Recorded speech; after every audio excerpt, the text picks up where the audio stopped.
Be stubborn on vision and flexible on details. You really can't accomplish anything important if you're not stubborn on vision, because things that are important take a long time. They take teams. You can't do it by yourself, and so you really need to have a crisp idea of the vision. You need to stay incredibly relentless on that vision, but you need to be flexible on the details, because you've got to be experimental to accomplish anything important, and that means you're going to be wrong a lot, and so you're going to try something on your way to that vision, and that's going to be the wrong thing, the wrong decision. You're going to have to back up, take a little course correction, and try again. And so you cannot be stubborn on the details. You have to be flexible on the details. A young person starting their career, I think there are probably a lot of things. Some of them are very well known and people have heard them many times. They're still true. One of those is you should always focus on, a young person should find something that they're passionate about to do. And that's not going to surprise anyone. It's a clear thing to do. It's very hard. If you don't love your work, you're never going to be great at it.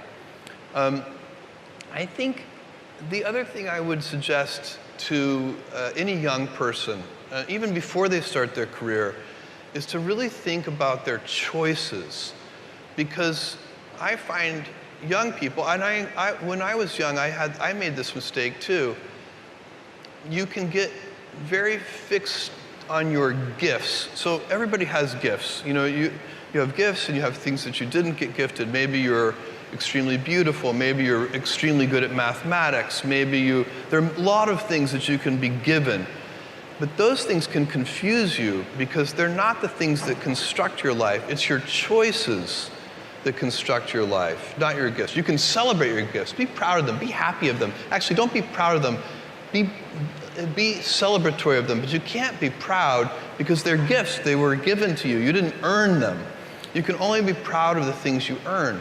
And so, as I got older, I started to realize I wasn't proud of my gifts. I was always good at school. School was always easy for me. And I was always proud that I was a great student. I got A's in all my classes. I was good at math, all of that. And I thought that's who I was. But it's not true. Those are the things that are gifts. What was hard for me is deciding to work hard, deciding to use my gifts in certain ways, to challenge myself, to do things that I didn't think I could do, to put myself in uncomfortable situations. I would say to a young person, you can choose a life of ease and comfort, or you can choose a life of service and adventure. Which one of those, when you're 90 years old, are you going to be more proud of? Look, we would all love all of our numbers to be smooth lines up and to the right, and that would be terrific. But that's not how it works. Those numbers are output measures. And I guess you could try to manage your quarterly earnings very precisely, but I think personally that would be a mistake. Most of the work that we put into any particular quarter happened years ago. So it's not, there aren't that many knobs you can turn during a quarter. I mean, you can, but they're like eating your seed corn if you turn those knobs. You don't want to do that. And so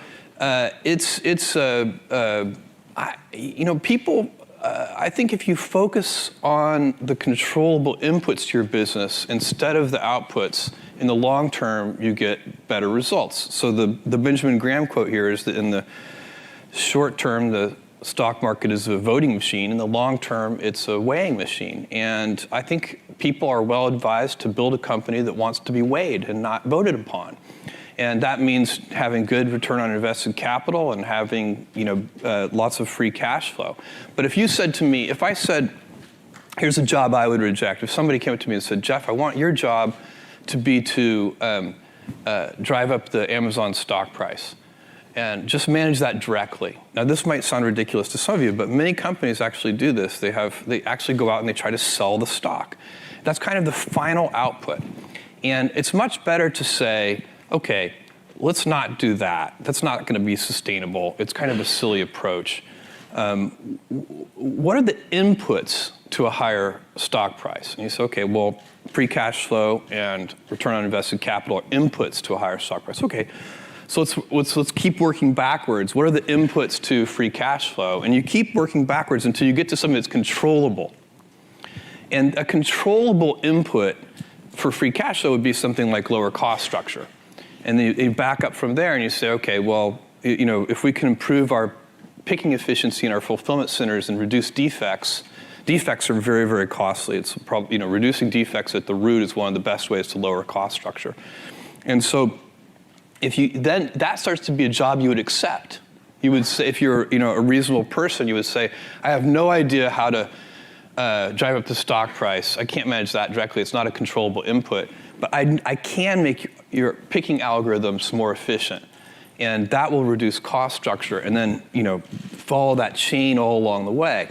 That's what you do in all of these businesses.